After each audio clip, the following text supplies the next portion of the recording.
Hello and welcome back to my channel Comic Nerd. और आज हम लोग बात करने वाले हैं गॉर द गॉड बुचर के बारे में, जो कि थॉर लव एंड थंडर का आने वाला विलन होने वाला है।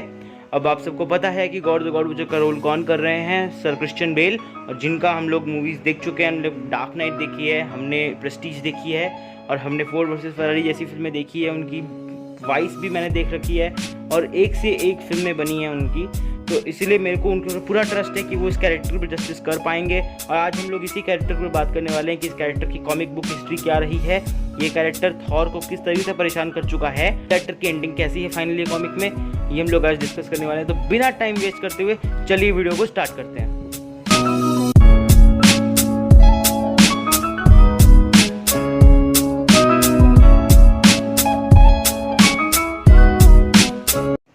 कुछ 3000 साल पहले की कहानी है ये, एक अननेम्ड प्लैनेट की।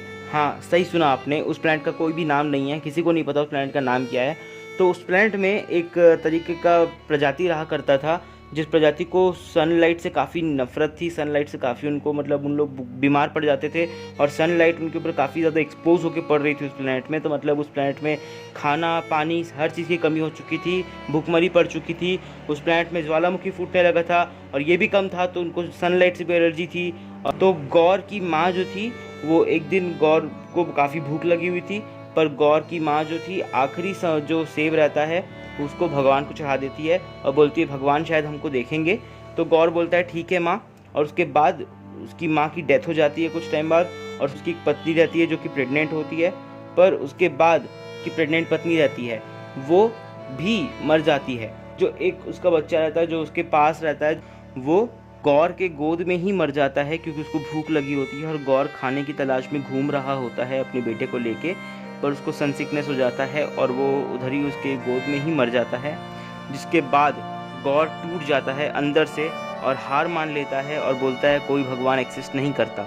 अब वहाँ के जो एल्डर्स थे उन लोग भगवान को कुछ ज़्यादा ही मानते थे, इतना ज़्यादा कि उन लोग गौर को बैनिश कर देते हैं कि तू भगवान को कैसे नहीं मान रहा है। तो गौर बोलता है कि नहीं, भगवान नहीं होते, नहीं तो वो मेरी माँ की मदद किए होते, मेरी पत्नी की मदद किए होते, पर भगवान नहीं है।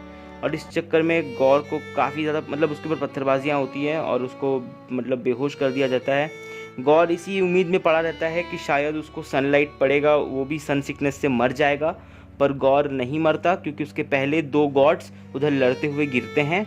तो और दोनों गॉड्स में से जो एक गॉड है जो कि ब्लैक इन कलर है, वो है नल। तो अगर आप नल के बारे में नहीं जानते हो तो कॉमिक्स का बहुत भयानक गॉड है ये। अगर आप वेनम को जानते हो, ऑब्वियसली जानते होगे।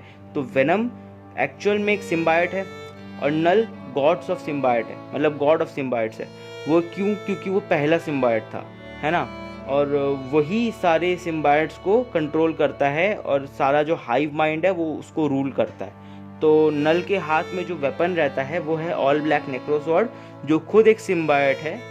और उस नेक्रोसवर्ड को जैसे ही गौर लेता है अपने हाथ में, वो उस दूसरे गॉड को जो कि गौर से मदद की गुहार लगा रहा था, गौर उसको मार डालता है। और उसके बाद गौर द गॉड बुचर बन जाता है। एक एक करके हज़ारों साल तक टाइम ट्रैवल करते करते और साथ में अपनी ज़िंदगी व्यतीत करते करते इतने गॉड्स को मारता है कि बाद में उसका फेस ऑफ होता है खुद थॉर के साथ। जब थॉर एकदम जवान रहता है, ये एक ऐसा टाइम रहता है जब थॉर अपना म्योनियर भी नहीं उठा पा रहा होता, और तब थॉर एक एक्स यूज़ कर रहा होता है, ठीक है। उस टाइम थॉर वाइकिंग्स को रूल कर रहा होता है अर्थ के ऊपर। तो उस टाइम वहाँ पे गॉर द गॉड बुचर से थॉर की फेस ऑफ होता है, जब थॉर को पता चलता है कि गॉर द गॉड बुचर सारे गॉड्स को मार रहा है। Gore the God butcher Thor को बहुत बुरी तरीके से हराने वाला होता है, जब थॉर उसके ऊपर लाइटनिंग समन कर देता है। और उसके बाद थॉर हर जगह गाँव में छुप छुप के भग रहा होता है, तभी उसको गॉर द गॉड बुचर पकड़ लेता है। और उसके बाद गॉर द गॉड बुचर उससे पूछता है कि तुम लोग किसी की सुनते नहीं हो, और तुम लोग अपने को गॉड्स कैसे बुला रहे हो। और इस चीज़ से थॉर अंदर तक वो कहीं ना कहीं सफ़र करता है इस चीज़ से। पर फाइनली वो गौर को हरा देता है और गौर के एक हाथ को काट देता है। तो गौर सीधा जाता है क्रोनक्स में, जहाँ पे टाइम ट्रेवल वाले गॉड्स रहते हैं। और उन गॉड्स को जब गौर हराता है, मार देता है, तब उन गॉड्स की पावर जब गौर को मिलती है तो गौर टाइम ट्रेवल करना सीख जाता है। फिर वो टाइम ट्रेवल करके पास्ट में जाता है, उस टाइम में जहाँ पे सबसे पहला गॉड था, ठीक है, सबसे पहला गॉड। उस गॉड के हार्ट को निकाल के गौर फ्यूचर में लेके आता है, जिससे कि वो एक ऐसा गॉड बॉम्ब बनाएगा जहाँ पे सारे गॉड्स को मार डालेगा। और इसलिए एक एक करके सारे गॉड्स को वो फ्यूचर में ला रहा होता है और फ्यूचर के गॉड्स तो वहाँ पे होंगे ही। फ्यूचर के जितने गॉड्स होते हैं सबको मार देता है, साथ में कुछ गॉड्स को क्रूसीफाई कर रहा होता है और ओल्ड किंग थॉर को, जो कि उस टाइम जिंदा रहता है, उसको तड़पाता है इतनी बुरी तरीके से कि ओल्ड किंग थॉर मौत की भीख मांगता है। जब ओल्ड किंग थॉर अपने सिंहासन में बैठा रहता है और वहाँ से निकलने की कोशिश करता है कि एसगार्ड में सारी एसगार्डियन आर्मी को ऑलरेडी गॉर मार चुका रहता है, तो उसकी बर्सर्कर्स की आर्मी रहती है बाहर और उन लोग ओल्ड किंग थॉर से लड़ते हैं। थॉर अपने हथौड़े से जैसे ही एक को मारता है तो दो पैदा होते हैं और इस तरीके से थॉर जो है हर बार हार जाता है और जब वो हार जाता है तो उसे बर्सर्कर्स वापस उसके सिंहासन में बैठाते हैं और थॉर हर दिन इसी तरीके से बाहर निकलने की कोशिश करता है, पर हर बार वो हारता है और इस तरीके से वो बेइज्जत होता है, इस तरीके से वो हर बार टूटता है। और गॉर से जब वो भीख मांगता है कि मुझे मार डालो, तब गॉर उसको बोलता है कि मैं तुमको सबसे आखिरी में मारूंगा। और जो यंग थॉर रहता है, जो जवान थॉर रहता है, जो कि उस टाइम गॉर को मार के इधर उधर भाग रहा होता है, छुप रहा होता है गाँव में, उधर उसको पकड़ के गॉर फ्यूचर में ले आता है और गॉड बॉम्ब के टॉम के कंस्ट्रक्शन में उसको लगा देता है। इस मौके पे जो अपना एवेंजर वाला थॉर है, प्रेजेंट थॉर, क्योंकि उसको पता चल रहा होता है कि ये सब हो रहा है, कुछ कुछ गॉड्स वगैरह मर रहे हैं वगैरह वगैरह, तो उसको समझ में आ जाता है कि गॉड द गॉड बुचर का काम है। तो वो जाता है फ्यूचर में, जहाँ पे उसको अपना ओल्ड वर्जन मिलता है, ऑब्वियसली ओल्ड किंग थॉर मिलता है और ओल्ड किंग थॉर के साथ वो यंग थॉर से मिलते हैं और तीनों मिलके गॉड बुचर को हराने की कोशिश करते हैं।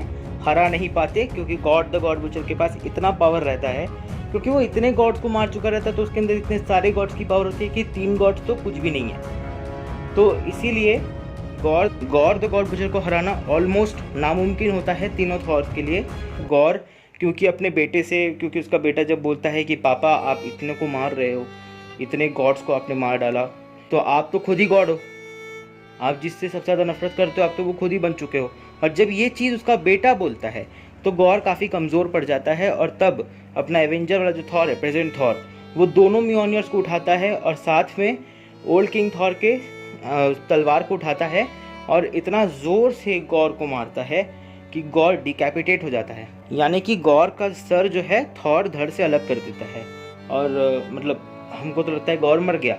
थॉर जब गॉर को मार देता है, सब लोग अपने अपने टाइम पे वापस चले जाते हैं, सब कुछ ठीक होने लगता है। पर फिर किसी दूसरे कॉमिक में थॉर जो है वो अनवर्दी हो जाता है बिकॉज ऑफ गॉर। क्यों? इसीलिए क्योंकि निक फ्यूरी आके उसको बोलता है कि गॉर सही था। अब उसमें निक फ्यूरी विलन था तो इसलिए ऐसा बोल दिया और गॉर जो मतलब थॉर जो है इस चीज़ को काफ़ी सीरियसली ले लिया कि गॉर सही था और थॉर अपने आप को अनवर्दी मान लिया और वो अनवर्दी हो गया। ठीक है, तो वो अनवर्दी थॉर वाली स्टोरी एक अलग ही स्टोरी है जो कि गॉर के कारण ही होती है। मतलब गॉर के कारण ही कॉमिक्स में थॉर सबसे ज़्यादा सफ़र करा है। तो आप समझ लो कि क्यों लोग इतना ज़्यादा बवाल मचा रहे हैं इस विलन के लिए। उसके कई साल बाद गॉर वापस आता है ओल्ड किंग थॉर के टाइम में, जब ओल्ड किंग थॉर गॉर को फेस करता है। इस टाइम गॉर जो है एकदम बहुत बड़ा कॉस्मिक बीइंग बन चुका रहता है। ओल्ड किंग थॉर सबसे पावरफुल वर्जन है थॉर का, बट फिर भी वो गॉर से लड़ने में काफ़ी ज़्यादा स्ट्रगल कर रहा होता है अकेले। ठीक है, क्योंकि गॉर अभी बहुत ज़्यादा पावरफुल रहता है। वो जो गॉर का जो कॉन्शियसनेस है वो काफ़ी ज़्यादा पावरफुल रहता है, जिसके कारण जो अपना ओल्ड किंग थॉर है वो मियोनियर से गॉड्स टेम्पेस्ट को अनलीश करता है, जिसके कारण गॉर मरता नहीं है। फिर भी गॉर नहीं मरता, गॉर की याददाश्त चली जाती है और गॉर के पावर्स चले जाते हैं, जिसके कारण गॉर वापस वही आदमी बन जाता है जो कि पहले वो था।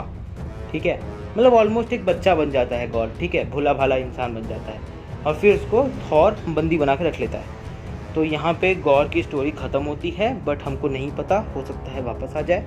तो जैसा कि आपने गॉर की कहानी सुनी और अगर मैंने जितनी फिल्में देखी हैं उसके हिसाब से मैं बोलूँ तो हर विलन में कुछ क्वालिटीज़ होती हैं। अगर कोई विलन बहुत लेजेंडरी है तो उसके कुछ कारण हैं, जैसे कि वो विलन बहुत खूंखार होगा, उस विलन का हीरो के स्टोरी में एक बहुत भयानक कैरेक्टर आर्क होगा, जिससे कि हीरो जो है उसके बाद काफ़ी हद तक बदल जाएगा उसके सोचने का तरीका, और कहीं ना कहीं वो विलन अपने मोटिव को लेके जीतेगा ज़रूर। तो जितने भी विलन्स हैं जो कि आपको याद होंगे, जैसे कि थैनोस हो चाहे जोकर हो, उन लोग कहीं ना कहीं जीतते हैं। थैनोस इन्फिनिटी वॉर में जीत ही जाता है और जोकर भी हार्वी डेंट को करप्ट करने में जीत जाता है। और ये ऐसा ही एक विलन थॉर के लाइफ का गॉर है। गॉर भी कहीं ना कहीं जीतता है थॉर को तोड़ने में और थॉर को अनवर्दी करने में। तो आशा करता हूँ आप लोगों को ये स्टोरी सुन के बहुत अच्छा लगा होगा। तो फ्रेंड्स, आज की वीडियो के लिए बस इतना ही। अगर आपको वीडियो पसंद आ रही है तो आप लाइक कर देना, चैनल को सब्सक्राइब कर देना और नोटिफिकेशन आइकन को दबाना बिल्कुल मत भूलना, नहीं तो फिर आपको नोटिफिकेशंस नहीं मिलेंगे। ऑब्वियसली मिलेंगे आप सबसे अगले वीडियो में, तब तक के लिए thank you, bye bye and Tata.